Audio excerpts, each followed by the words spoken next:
Hi అందరికీ చూడండి కట్టెల పొయ్యి మీద ఆ కారపప్పలు ఎంత బాగుంటాయో తెలుసండి.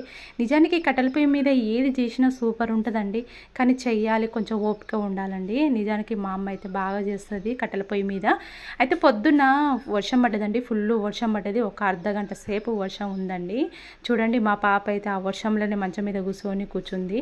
వద్దు లోపలికి రా, తలనొస్తుంది అన్నా కూడా ఏం లేదు. అందుకని ఛత్రి ఇచ్చి కూర్చోబెట్టిన. నా బండి కూడా దడిచిపోతుందండి. అక్కడ పొయ్యి మీద నేనేం కప్పలేదు అనుకోకుండా, అసలు మబ్బు కూడా లేదండి పైన.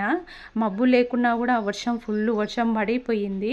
ఆ పొయ్యి అంతా మొత్తం కొంచెం ఖరాబ్ అయిపోయింది. అమ్మ సాయంత్రము మొత్తం ఎండినాక మొత్తం ఊకి దాని చుట్టూ మొత్తం పొయ్యి చుట్టూ ఊకినాక అలికేసింది.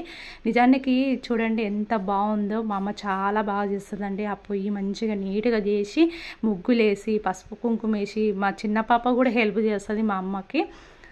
చూడండి ఎంత బాగుందో. చూస్తానికైతే చాలా మంచిగా అనిపించిందండి. పొద్దునైతే మొత్తం అసలు మా అమ్మ తిట్టింది, ఎందుకు దాని మీద ఎందుకు కప్పలేదు పొయ్యి అని. అసలు నేనైతే ఏది కప్పలేదండి. అందుకని సాయంత్రం పూట మంచిగా నీట్గా చేసి చూడండి మొత్తం నీట్గా ఊకేసింది అమ్మ. ఆ తర్వాత నేనైతే ఇంట్లో గ్రేప్స్ ఉన్నాయి, గ్రీను బ్లాక్ గ్రేప్స్ ఉంటే నేను జ్యూస్ చేస్తున్నాండి. పిల్లలు తింటలేరు. ఈ ఎండాకాలము ఫుల్ అసలు ఎంత పుల్లగా ఉన్నాయంటే అంత పుల్లగా ఉన్నాయండి. అందుకనే గ్రైండ్ చేసి జ్యూస్ చేస్తే తానని తాగుతారని నేను జ్యూస్ అయితే చేస్తున్నా. ఆడంగా అమ్మ అప్పలు చేస్తుంది, బియ్యం పిండితోని కారపప్పలు చేస్తుంది. పొయ్యి అయితే అంటు పెట్టిందండి ఫస్ట్.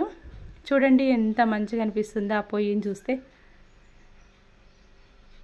బియ్యం పిండిలో ఉల్లిగడ్డ, కరివేపాకు, ఉప్పు, కారం, జీలకర్ర, కొంచెం అల్లం వెల్లిపాయ వేసి కలిపింది. ఒక అరకిలో అంత అండి. అప్పటికప్పుడు మనము కొంచెం కొంచెం చేసుకుంటే చాలా రుచిగా ఉంటుంది.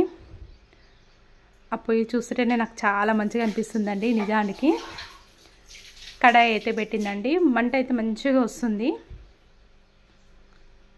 చూడండి ఎంత బాగుందో. మీకు నచ్చితే ఆ పొయ్యి ఎలా ఉందో, మా ఇల్లు ఎలా ఉందో కామెంట్ బాక్స్లో పెట్టండి. ఫస్ట్ అయితే అమ్మ అయితే ఆడంగా కడాయి పెట్టినాక ఈడంగా మళ్ళీ బియ్యం పిండితో మంచిగా కలిపి నూనె అయితే పోసిందండి. అది వేడయ్యాక అప్పుడు అప్పలు చేసుకోవచ్చు. నూనె అయితే వేడెక్కాలి. అమ్మకి ఈడ నేను హెల్ప్ చేస్తున్నాండి. అమ్మ కలిపి పెట్టింది ఆల్రెడీ. నేనేమో అప్పలు ఒత్తి అమ్మకి ఇచ్చేస్తున్నా. అందులో నూనెలు వేస్తుంది.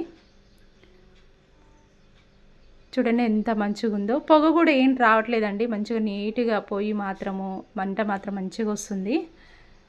అమ్మ ఏమో దెబ్బ అయ్యి మంట వస్తుంది అని అంటుంది. అమ్మ, నేను, మా చిన్న పాప, మా పెద్ద పాప ఏమో వీడియో తీస్తుందండి. అందుకని ఎక్కువ వీడియోలో కనపడదు. అడంగా చేస్తుంటేనే ఈడంగా మా పిల్లలు తినేస్తుర్రు. ఎందుకంటే అప్పటికప్పుడు ఇలా చేసుకొని తింటే ఎంత రుచిగా ఉంటుందో తెలుసండి. అవైనా కొన్ని చేసుకొని, ఏదైనా మనం కొంచెం వంట చేసుకొని కొన్ని చేసుకుంటే అదే రుచి వేరు ఉంటుంది కదండి. అందుకని మా అమ్మ కొంచెమే కలపమన్నా కొంచెమే కలిపి చేస్తుంది. సాయంత్రం పూట చూడండి ఇలా పిట్టలు, కాకులు ఎంత గనం పోతున్నాయో. నేను ఇందాక జ్యూస్ చేసిన గ్రేప్ జ్యూస్ చీకటి అయిందండి అప్పలు చేసే వరకు. అది నేను గ్రేప్స్ జ్యూస్ చేసి ఫ్రిడ్జ్లో పెట్టిన. అందుకని చల్లగా తాగొచ్చని పోస్తున్నా. పిల్లలకి, అమ్మకి, నేను తాగినాము. నిజానికి గ్రేప్స్ పుల్లగా ఉంటాయి అనుకోండి, ఇలా జ్యూస్ వేసుకొని తాగాల్సిందే. ఎందుకంటే ఆ పుల్లగా తినలేము. చల్లగా సాయంత్రం పూట మంచిగా కొంచెం చీకటి అయిందండి. 7 కాగానే ఇవాళ అయితే అసలు ఫుల్ చీకటి అయింది. ఎండాకాలము 7 అయినా చీకటి కాదు. ఎందుకంటే వర్షం పడ్డది కాబట్టి పొద్దున మబ్బు కొంచెం ఉంది కాబట్టి తొందరగా చీకటి అయింది. మేమైతే అప్పలు తినేస్తున్నామండి.